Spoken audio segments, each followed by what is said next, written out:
Hey folks, it's Mangrel. Welcome back to the channel. I'm checking out the newest radio from BetaFPV. This is their LiteRadio 4, which is a feature-packed, budget-oriented radio based on the ExpressLRS protocol.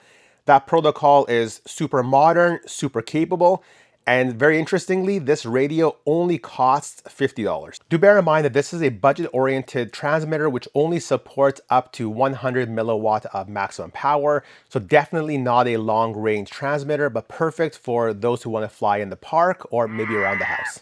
Doing a quick unboxing. We have some plastic. We have a controller with some silicone gimbal protectors. We have more plastic. We have a USB-A to USB-C cable.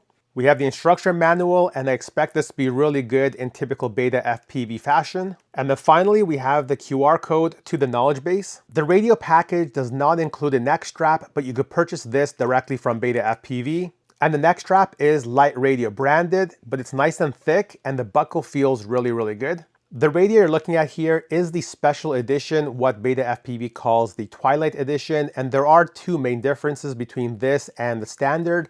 So this actually comes in this very interesting light blue grayish color. This also does use Hall effect gimbals, and that's just the way of how it senses the movement. So Hall effect uses some sensors and magnetism, which means it's a little bit more precise, also more maintenance free.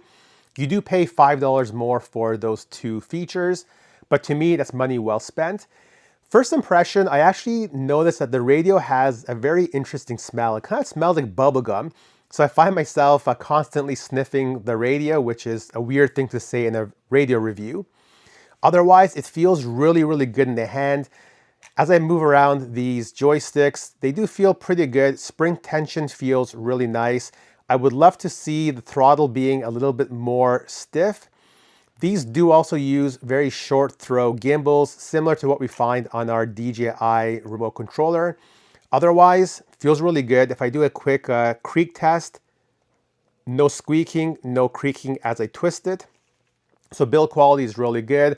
Button-wise, we do have two momentary switches here. We have a 2-switch and a 2-switch. We have a 3-position over here as well. We do also have some trim switches, so you can trim out any kind of drift. I never use this on a Freestyle quad, but perhaps if you use this radio on, let's say, a FPV wing or an airplane, then yes, you could use those. This is also a 10-channel radio, so should have pretty good longevity. Other thing to bear in mind is this does not have an external module bay. I'm fine with that. It is an ExpressLRS radio. And in my view, ExpressLRS is pretty much the future of radio protocols. I don't see why you'd want to go to anything else. Final thing we have is the power button. And this should work just like our DJI style of turn on-y, turn off-y. If I push it once, it gives me the battery voltage. So interestingly enough, it comes fully charged. Push once, push again, it should turn on. Okay, it gave us a little jingle. It is now on. Push once, hold, it should turn off. It turns off. So really pretty decently designed, no frills kind of radio. I forgot to mention we do have a bind button there and also a setup button there. You are also able to adjust the height of these gimbals, so you can see that they do adjust up quite a bit. I find that the stock height is pretty good for a thumber like me. My go-to radio for the last several years has been the TBS Tango 2 Pro. And just looking at this, you can see how much larger these gimbals are. But of course, this is a radio that costs 3 or 4 times more than the actual LiteRadio 4. And this is a radio I modified to stick a ExpressLRS transmitter inside this, because otherwise natively this would be Crossfire, and I don't use Crossfire anymore. You can modify the settings of the radio on your computer using the BetaFPV Configurator. I'll give you a link to the software in the video description. And in the software, you're able to modify things like the output power, the packet rate, as well as the channel mapping. So very simple settings can be modified here through your computer. Now, unfortunately, one setting that's missing in the BetaFPV Configurator is the ability of setting a default bind phrase. And by setting a default bind phrase, this radio transmitter will automatically connect to any quad that you have that shares that specific bind phrase.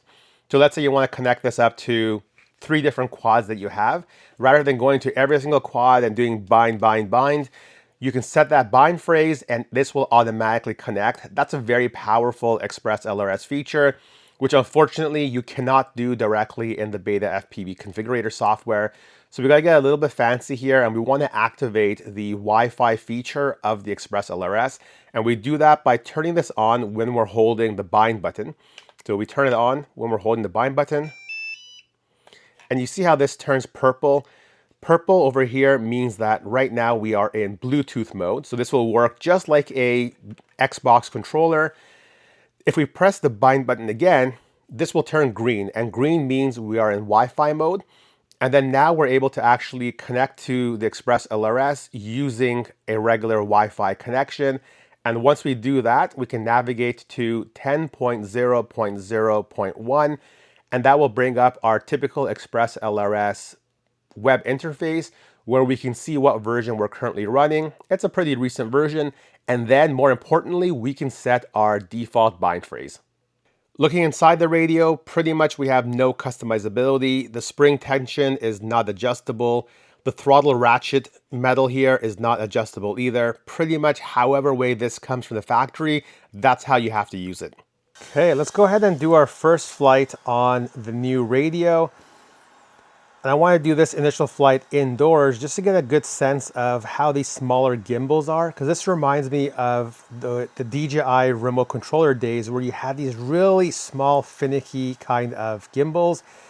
And I moved away from that a long time ago to the full-size gimbals on the Tango 2 Pro. So automatically right away, I'm feeling the effect of those smaller gimbals. It just means you're going to have to be a little bit more careful as you're flying around initially, because less travel is required on the gimbals to give you the same amount of movement on the quad. But this doesn't feel too bad, just some getting used to. I am also noticing how light this radio is. So I guess it's called a LiteRadio for a reason. It just definitely feels very, very light in the hand. So that look back looked pretty good. I did hit the horizon pretty well. Okay, do a loop. If I do a loop, that was pretty good as well. So I think you can get used to these gimbals pretty quickly. I am noticing my first kind of disappointing item here. At the very bottom right corner, you can see where it says on my on-screen display 100 MW. That means that the transmitter right now is outputting 100 milliwatts. So it doesn't support a feature called dynamic power. And dynamic power would allow the transmitter to ramp up and down the power output based on how far the quad is away from you. So I can tell you this whole indoor flight, I usually am able to do this with 10 milliwatts. So we're outputting right now, let's get out of here. Right now we're outputting 10 times the amount of power that's really required. All that really means is just more heat in the transmitter, means less battery life. So it would have been really nice if the transmitter could ramp up and down using that feature called dynamic power. It doesn't look like it supports it, which means most people probably will be running this at 100 milliwatts. So definitely missed opportunity from BetaFPV. Otherwise, this feels pretty good. You can see how I've gotten the hang of the gimbals here pretty quickly. I'm hitting these gaps decently, not as good as my Tango 2 Pro, but on the first flight out, I mean, this is pretty good and it feels really good in the hand. BetaFPV has done a really good job with the LiteRadio 4, and I think they're trying to target those folks who are transitioning over to do-it-yourself quads from something like a DJI Avata, DJI Neo, because this controller feels very similar to the DJI controllers, especially with these smaller size gimbals. Now, there are 3 things I would have loved to see done differently. The first one, I would have loved to see the inclusion of dynamic power. And dynamic power is where the radio transmitter can ramp up and ramp down the output power based on how far away you're flying. And by not having that functionality, we end up having to use more transmitter battery. So a little bit disappointing there. Also, I would have loved to see the ability of setting that default bind phrase directly in the BetaFPV configurator. Right now, we have to jump through hoops where BetaFPV could have just included that field right in their software. And then finally, I would have loved to see more grippy stick ends. So right now we have some jagged metal posts here, which are decent, but on 2 different occasions, my thumb ended up slipping off of this. So I think if you just flare those out, you can get a lot more kind of aggressive, sticky feel. Otherwise, this is a really, really good controller. If you are looking to pick this up, I do appreciate you using my links in the video description. So hopefully you like this video. Make sure to like, subscribe, and comment, and stay tuned for more videos.